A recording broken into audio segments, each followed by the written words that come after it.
Assalamualaikum dan salam sejahtera. Saya Nur Fazlul Amira binti Jali akan membentangkan tentang sistem dan struktur pemerintahan di bawah bidang Majlis Raja-Raja. Di bawah bidang ini, kita akan mengetahui tentang tugas, peranan, dan keanggotaan Majlis Raja-Raja.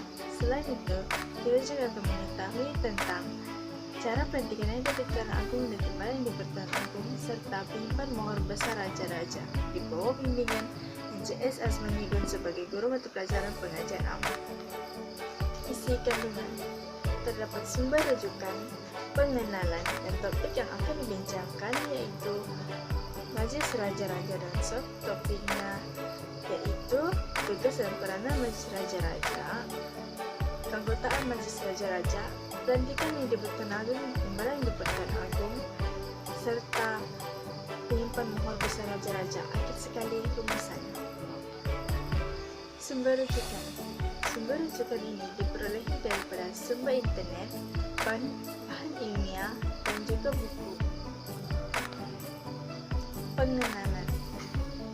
Pembentangan ini mampu membantu para pelajar untuk memahami struktur dan sistem pemerintahan di Malaysia, terutamanya dalam bidang Majlis Raja-Raja.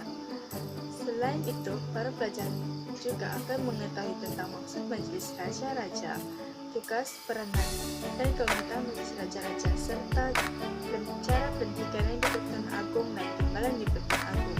Pembentangan ini juga akan membincangkan tentang penyimpan mohor besar Raja-Raja. Berikut adalah logo Majlis Raja-Raja.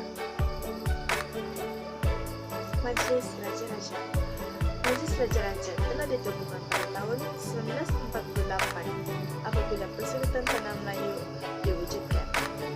Majlis Raja-Raja merupakan salah satu platform penyelarasan antara kerajaan persekutuan dengan kerajaan negeri. Majlis Raja-Raja merupakan badan tertinggi yang membuat keputusan untuk menyelesaikan kerumitan antara kerajaan persekutuan dan kerajaan negeri. Persidangan Majlis Raja-Raja diadakan 3 hingga 4 kali setahun dan setiap persidangan mengambil masa 3 hari. Berikut adalah kedudukan Majlis Raja-Raja dalam sistem pemerintahan di Malaysia.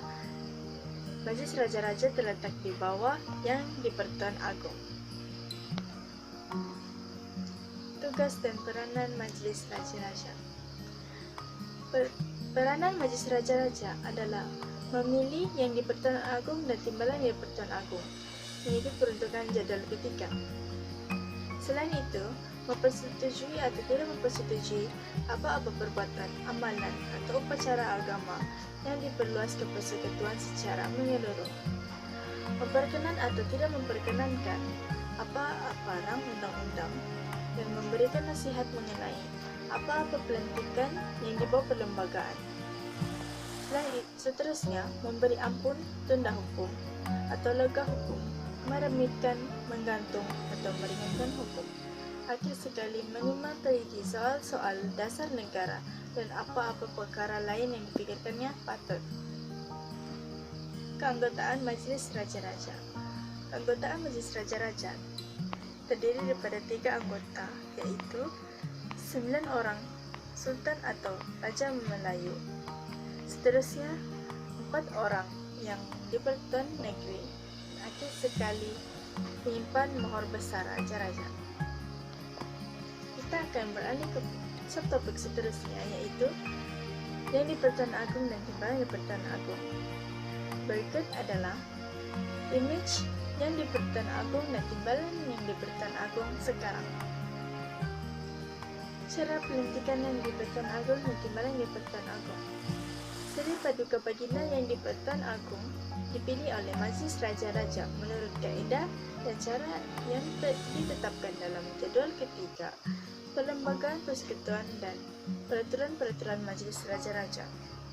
Yang di-Pertuan Agung dipilih secara bergilir selang 5 tahun dalam kalangan 9 orang raja atau sultan. Yang di-Pertuan Negeri bagi 4 buah negeri di Malaysia tidak dipilih dan membuat pemilihan yang di-Pertuan Agung. Ini adalah ciri-ciri pemilihan yang di-Pertuan Agung. Ciri yang pertama ialah jawatan yang di Pertuan Agong hanya layak disandang oleh sultan atau raja. Ciri pemilihan kedua ialah raja atau sultan yang dipilih perlu memberi persetujuan sebagai tanda menerima pemilihan. Seterusnya, pemilihan hanya dilakukan dalam kalangan raja atau sultan sahaja. Dan ciri pemilihan yang terakhir ialah sekiranya sultan atau raja tidak dapat hadir dalam majlis pemilihan, baginda perlulah menghantar wakil sebagai proksinya. Proses pemilihan yang di Pertuan Agong. Pertama, sebelum pemilihan yang di Pertuan Agong, perlulah memohon tarikh mesyuarat pemilihan dan diperkenankan oleh majlis raja-raja. Seterusnya, proses pemilihan perlu dilakukan dalam tempoh 4 minggu daripada tarikh kekosongan. Penyimpan Mahkota Besar Raja akan memaklumkan syarat dan tanggung jawab sekiranya dipilih sebagai yang di Pertuan Agong.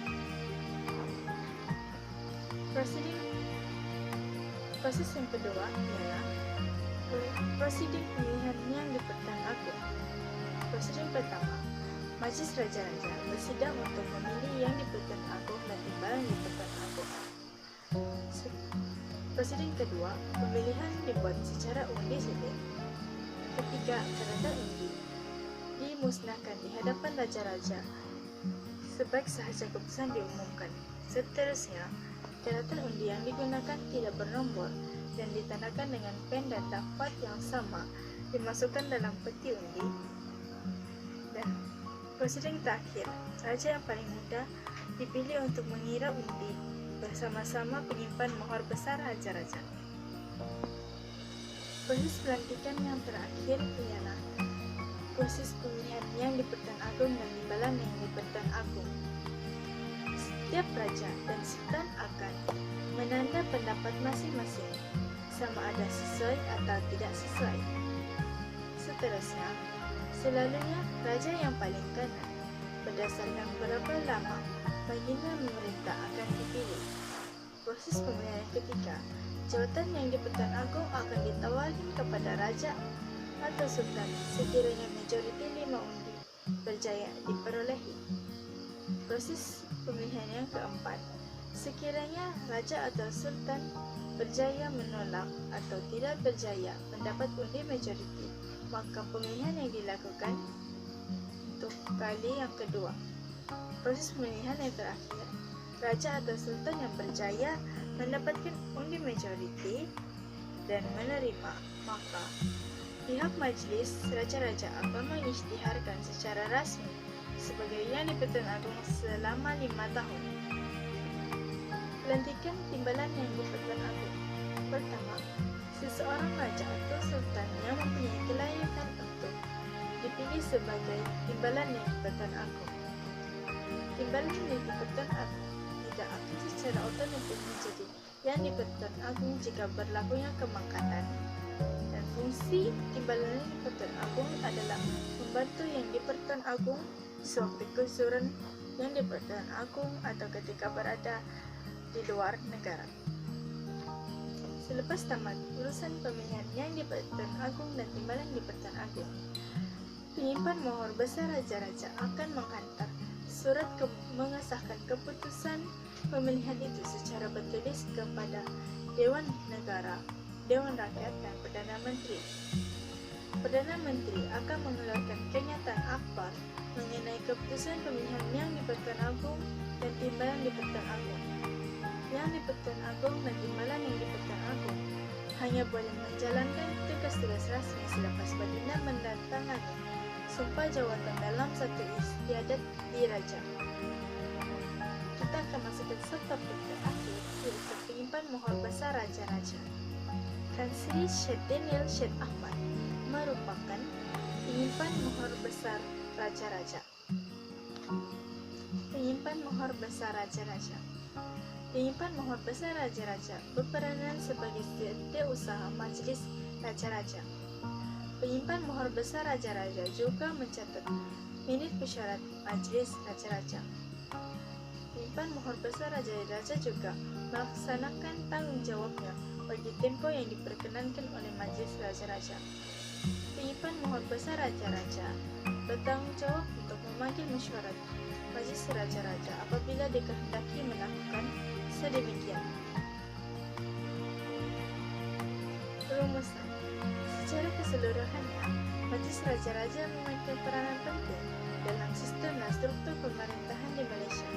Rakyat Malaysia haruslah bersyukur kerana mempunyai sistem pemerintahan yang sistematik dan demokrasi. Sekian itu saja. Assalamualaikum.